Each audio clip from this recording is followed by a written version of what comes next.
ದೇವ್ರೆ, ನಾನು ನಿನ್ನ ಮೇಲೆ ಭಾರ ಹಾಕಿ ಈ ನಿರ್ಧಾರನ ತಗೊಂಡಿದ್ದೀನಿ.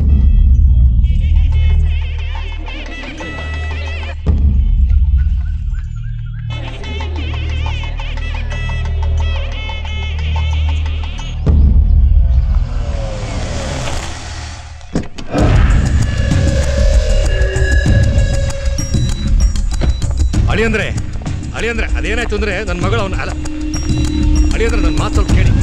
ಅಳಿಯಂದ್ರೆ ಅಲ್ಲ, ನನ್ನ ಅಳಿಯಂದ್ರು ದೊಡ್ಡ ಬಿಸ್ನೆಸ್ ಮನ್ನು, ಎಕ್ಸ್ಪೋರ್ಟು ಇಂಪೋರ್ಟ್.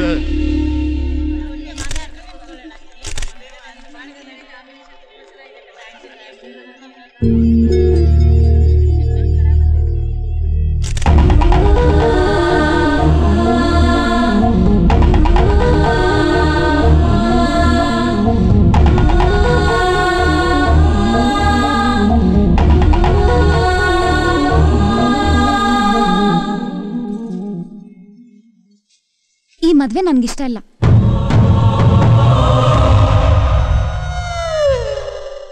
ಯಾಕಮ್ಮ, ನಿನಗೇನಾದ್ರೂ ತಲೆಗೆಲೆ ಕೆಟ್ಟಿದ್ಯಾ? ಈ ಮದುವೆಗೋಸ್ಕರ ನಾನು ಎಷ್ಟು ಕಷ್ಟಪಟ್ಟಿದ್ದೀನಿ ಅಂತ ಗೊತ್ತಾ ನಿನಗೆ? ಈ ಮದ್ವೆಗೋಸ್ಕರ ನೀವ್ ಇನ್ನೊಂದು ಮಾಡಿದ್ರಲ್ಲ, ಅದನ್ನು ಹೇಳಿ. ಆ ಮಗುನ ಕಿಡ್ನಾಪ್ ಮಾಡಿ ರಾಜುನ ಬಲವಂತವಾಗಿ ಈ ಮದ್ವೆಗೆ ಒಪ್ಸಿದ್ರಲ್ಲ, ಅದನ್ನು ಹೇಳಿ. ನಿಮ್ ಮಗಳು ಸಂತೋಷವಾಗಿರ್ತಾಳೆ ಅಂತ ನಂಬಿ ಒಂದ್ ಮಗುನ ಅಡ್ಡ ಇಟ್ಕೊಂಡು ಹೆದರಿಸಿ ಮದ್ವೆ ನಡೆಸ್ತಾ ಇರೋ ವಿಷಯ ನನಗ್ ಗೊತ್ತಿಲ್ಲ ಅನ್ಕೊಂಡ್ರ? ಅಲ್ಲಮ್ಮ, ಅದು ದಯವಿಟ್ಟು ಮಾತಾಡ್ಬೇಡಿಯಪ್ಪ ಪ್ಲೀಸ್. ರಾಜು, ನಿನ್ನೆ ಮದ್ವೆ ಆಗ್ಬೇಕು ಅಂತ ನಾನು ಏನೇನೋ ಮಾಡ್ದೆ. ಈಗ ಹಸೆ ಮನೆ ತನಕ ಬಂದು ಬೇಡ ಅಂದಿದ್ದಕ್ಕೆ ದಯವಿಟ್ಟು ನನ್ನ ಕ್ಷಮಿಸು. I am sorry. ಆಗ ನನ್ಗೆ ನಿಮ್ಮ ಕುಮಾರಿ ಬಾಂಧವ್ಯ ಗೊತ್ತಿರ್ಲಿಲ್ಲ. ಇಬ್ರು ಪ್ರೀತಿಸಿದ್ರೇನೆ ಈ ಪ್ರೀತಿ ಮದುವೆ ಎಲ್ಲ. ಒಬ್ಬೊಬ್ರನ್ ಪ್ರೀತಿಸೋದಲ್ಲ. ನೀವ್ ನನ್ನ ಮದ್ವೆ ಆಗಿ ನೆಮ್ಮದಿಯಾಗಿರೋಕೆ ಸಾಧ್ಯನಾ? ಸಿಗದೆ ಇರೋ ಪ್ರೀತಿಗೋಸ್ಕರ 4 ವರ್ಷದಿಂದ ಮನ್ಸಲ್ಲೇ ಅದನ್ನ ಇಟ್ಕೊಂಡ್ ಕಾಯೋಕೆ ನಾನ್ ರಾಜ ಅಲ್ಲ. I am sorry. I am really sorry. ಮಾವ, ಇಲ್ಲಿ ಬನ್ನಿ. ನಾನ್ ನಮ್ಮ ಮಾವನ್ನ ಮದ್ವೆ ಆಗ್ಬೇಕು ಅಂತಿದ್ದೀನಿ. ನನ್ನನ್ನ ಇವ್ರು ಎಷ್ಟು ಪ್ರೀತಿಸ್ತಾರೆ ಅಂತ ಗೊತ್ತಾ? ಈಗ್ಲೂ ನಿನ್ ವಿಷಯ ಗೊತ್ತಾಗಿದ್ದು ಇವರಿಂದಾನೆ. ಏನಮ್ಮ, ಈ ಹುಡುಗಿರೆಲ್ಲ ಏಮಾರಿಸ್ತಾರಲ್ವಾ? ಇತಿಹಾಸದ ಲವ್ ಚಾಪ್ಟರ್ ಒಂದ್ಸಲಿ ತಿರ್ವಾಕ್ ನೋಡು. ಪ್ರೀತಿಲಿ ಯಾವ ಹೆಣ್ಣು ಸೋತಿರೋ ಚರಿತ್ರೆನೇ ಇಲ್ಲ. ಹಂಗೊಂದ್ ವೇಳೆ ಅಕಸ್ಮಾತ್ ಯಾರಾದ್ರೂ ಸೋತಿದ್ರು ಬೇಗ ಮದುವೆ ಆಗಿ 2 ಮಕ್ಕಳನ್ನೆತ್ತು ಲೈಫಲ್ಲಿ ಸೆಟ್ಲ್ ಆಗ್ಬಿಡ್ತಾರೆ. ಸೋಲೋರು ಯಾವತ್ತಿದ್ರು ನಮ್ಮಂತ ಗಂಡಸ್ರೇ ಅಮ್ಮ. ನಮ್ಮ ಮಾವ ಮಗುನಿಟ್ಕೊಂಡು ಪ್ಲೇ ಮಾಡಕ್ ಹೋದ. ವಿಷಯ ಗೊತ್ತಾಗಿ ನಮ್ಮ ಸೈಡ್ ವರ್ಕೌಟ್ ಆಗೋಯ್ತು. ನೋಡಮ್ಮ, ನನಗೆ ಬಬ್ಲಿ ಸಿಕ್ಲಿಲ್ಲ ಅಂದಿದ್ರೆ ಇವಳಿಗೋಸ್ಕರ ಒಂದು ಜೀವ ತೆಗಿಯೋಕೆ ಯೋಚನೆ ಮಾಡ್ತಾ ಇರ್ಲಿಲ್ಲ. ಯಾಕೆಂದ್ರೆ ಅದೇ ನನ್ನ ಕ್ಯಾರೆಕ್ಟ್ರು. ಆದ್ರೆ ನೀನು ಒಂದು ಮಗು ಜೀವನ ಕಾಪಾಡಿ ನೀನ್ ಪ್ರೀತಿಸ್ತೋಳು ಸಂತೋಷವಾಗಿರ್ಬೇಕು ಅಂತ ನಿನ್ನ ಪ್ರೀತಿನೇ ತ್ಯಾಗ ಮಾಡ್ದೆಯಲ್ಲ, ನೀನಮ್ಮ ಗ್ರೇಟ್. ಏನ್ ಮಾಡಿ ಏನ್ ಪ್ರಯೋಜನ ಬ್ರದರ್? ಎಷ್ಟೋ ಜನರ ಪ್ರೀತಿಗೆ ಸಹಾಯ ಮಾಡ್ದವ್ ನೀನು. ಇವತ್ತು ನೀನು ಒಬ್ಬಂಟಿ ಆಗ್ಬಿಟ್ಟಲ್ಲ.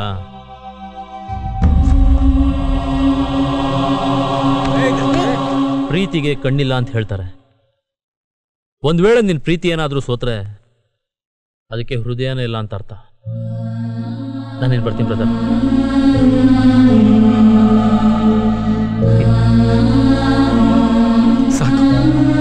ಸಾಕಪ್ಪ, ನೀನು ಅನುಭವಿಸಿ ಸಾಕು. ನಡಿ ಊರಿಗೆ ಹೋಗೋಣ. ಓಂ ಅಮ್ಮ ಮಾತಾ ಜನನಿ ಮದರ್. ಸಂತೋಷನಾ? ನಿಮ್ಮಪ್ಪ ಮಾಡಿ ತಪ್ಪಿಗೆ ಅನ್ಯಾಯ ನಮ್ಮ ರಾಜು ಜೀವನ ಹಾಳು ಮಾಡ್ಬಿಟ್ಟೆ ನೀನು. 4 ವರ್ಷ ನಿನ್ನ ಹೃದಯದಲ್ಲಿ ಬಚ್ಚಿಟ್ಕೊಂಡು ಪೂಜೆ ಮಾಡ್ದ. ಆ ಹೃದಯನ ಚೂರು ಮಾಡಿಬಿಟ್ಟಲ್ಲ ನೀನು. ಯಾವಾಗಲೂ ನನಗೆ ಅಂದ, ನಮ್ಮ ಪಾಪು ನನ್ನ ಮಗು ಅಂತಿದ್ದೆ. ಆ ಮಗು ನೀನು ಹೆತ್ತ ಬೈಕಿಗೋಸ್ಕರ ಮಣ್ಣು ತಿಂದ, ಮಾವಿನಕಾಯಿ ತಿಂದ, ಇಲ್ಲ ವಾಂತಿ ಮಾಡ್ದ.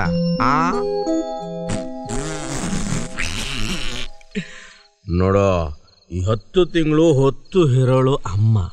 ಈ ಚಾಕ್ಲೇಟು ಬಿಸ್ಕೆಟ್ ಕೊಟ್ಟು ಸಾಕಳ ಆಯಮ್ಮ. ಮಗು ಮಲ್ಕೊಂಡಿದೆಯಲ್ಲ? ಕುತ್ಕೋ ಮಲ್ಕೊಳ್ಳಿ. ಇವತ್ತು ರಾಜು ಇಲ್ದಿದ್ರೆ ನಿನ್ನ ಮಗು ಇಲ್ಲಿ ಮಲ್ಕೋತಿರ್ಲಿಲ್ಲ, ಸ್ಮಶಾನದಲ್ಲಿ ಮಲ್ಕೊಂಡಿರೋದು. ಆ ಮಗುನ ರಾಜು ಕಿಡ್ನಾಪ್ ಮಾಡ್ದ ಅಂತ ಕಂಪ್ಲೇಂಟ್ ಕೊಡ್ತೀಯಲ್ಲ, ಆ ಮಗುನ ಯಾರು ಕಿಡ್ನಾಪ್ ಮಾಡೋದು ಗೊತ್ತಾ? ಇಲ್ಲ ಅರ್ಧಂಬರ್ಧ ಬಟ್ಟೆ ಹಾಕೊಂಡು ಓಡಾಡ್ತಾಳಲ್ಲ ಬಬ್ಲಿ, ಅವರ ಅಪ್ಪ. ಗೊತ್ತಾ ಯಾಕೆ ಅಂತ? ನಿನ್ನ ಮಗುನ್ ಕಂಡ್ರೆ ರಾಜುಗೆ ಪ್ರಾಣ ಅಂತ ಗೊತ್ತಾಗಿ ನನ್ನ ಮಗಳನ್ನ ಮದುವೆ ಆಗು, ಈ ಮಗುನ ತಗೊಂಡೋಗು ಅಂತಂದ. ಏಯ್ ಹೊಟ್ಟೆಲಿರೋ ಮಗುವಿನ ಭಾರಕ್ಕಿಂತ ಹೃದಯದಲ್ಲಿರೋ ಪ್ರೀತಿ ಭಾರ ತುಂಬಾ ದೊಡ್ಡದು ಕಣೋ, ತುಂಬಾ ದೊಡ್ಡದು.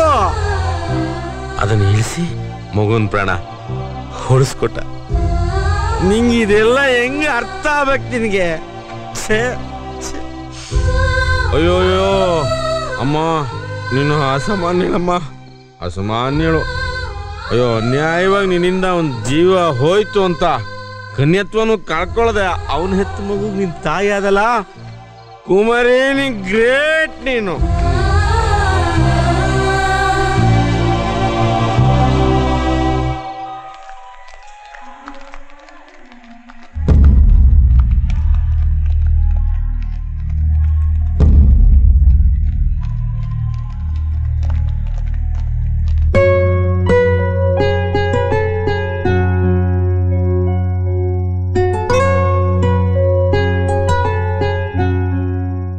ಇಷ್ಟು ದಿನ ಗೊತ್ತಿದ್ದೋ ಗೊತ್ತಿಲ್ಲದೇನೋ ನನ್ನಿಂದ ಏನಾದರೂ ತಪ್ಪಾಗಿದ್ದರೆ ದಯವಿಟ್ಟು ನನ್ನ ಕ್ಷಮಿಸಿ. ನನ್ನ ಜೀವ ಇರೋವರೆಗೂ ನಿಮ್ಮನ್ನು ಯಾರನ್ನೂ ಮರೆಯಲ್ಲ.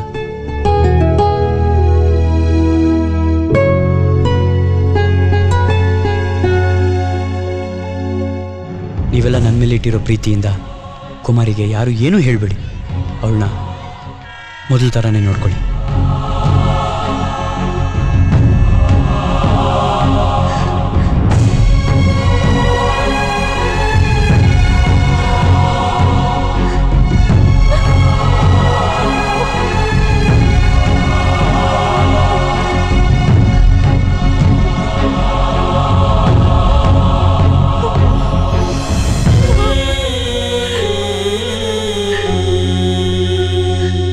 ಕುಮಾರಿ, ನಿನ್ನನ್ನು ಮೊದಲು ನೋಡಿದ ದಿನವೇ ನನಗೆ ಪುನರ್ಜನ್ಮವಾದಂತಾಯಿತು.